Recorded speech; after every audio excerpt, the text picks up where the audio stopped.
اسمع Yani şimdi gelecek namaz kılacak.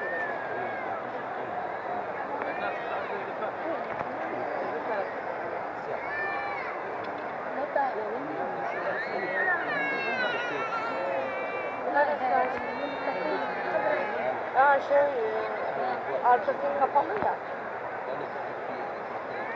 Aslında kendileri kapatmışlar. Ben zaten bilmiyorum. Pırıl pırıl. Bak bir kadın girmiş. Ne bir kadın? 3 kadın orada.